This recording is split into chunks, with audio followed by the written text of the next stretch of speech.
I'm moving along on this sauna project, and in this episode I'll be building the lower bench, which is built exactly the same way that the upper bench was built. For the framing of the bench, I'm using Douglas fir, basically 2x4s from the home store, and whenever I work with 2x4s, I like to rip the roundover off each side first.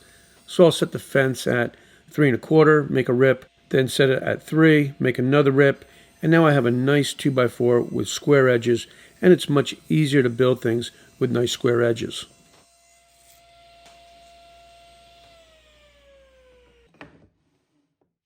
With the 2x4s squared up, I set up a stop block and cut the parts to length.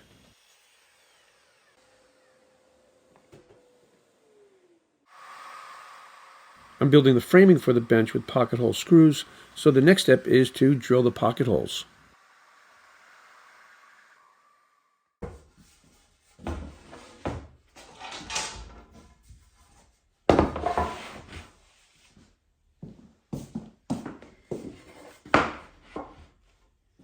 With all the holes drilled, I'll go ahead and assemble the bench using a clamp to hold the parts in position while I drive the screw.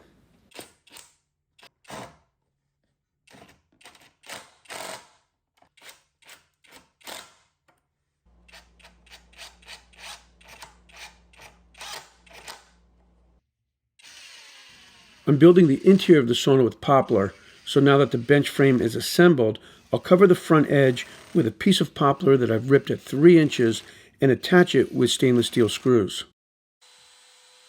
Now I'm using a roundover bit in the router to soften the bottom edge.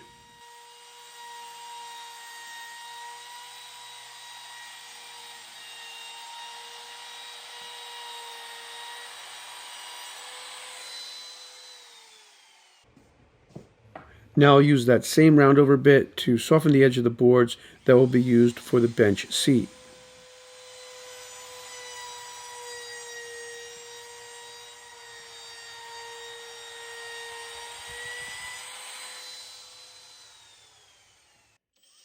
I've taken a little time to measure and mark for the screws, and now I'll pre-drill and countersink the holes.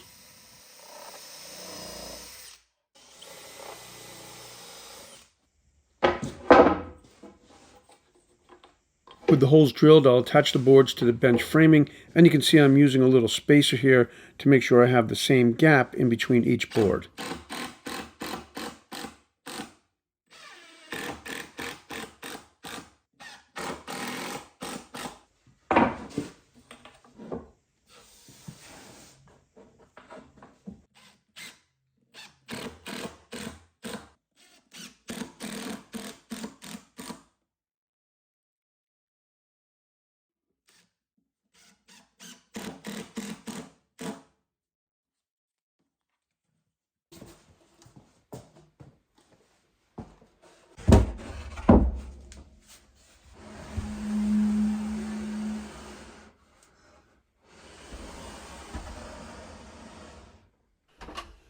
All right.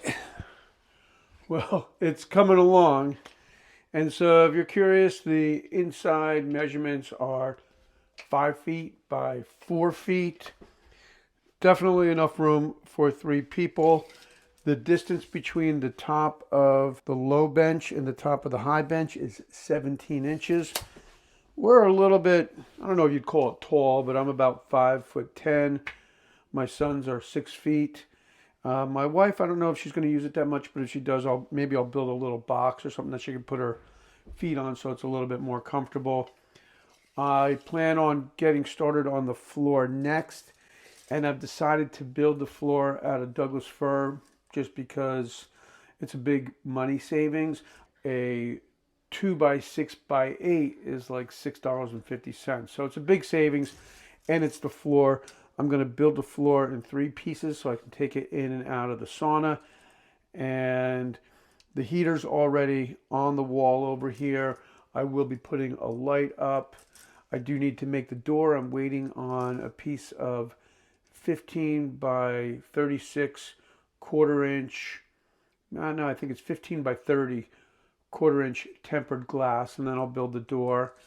And then hopefully in maybe a 10 days to 2 weeks, I'll be able to turn this thing on and start using it. So if you're looking to build a sauna, I've learned a lot, and I feel like there's not that many good videos out there on YouTube, especially if you're trying to build it as a kit and you're not trying to build it into a room. So this is a freestanding box that I'll be able to take apart or move around.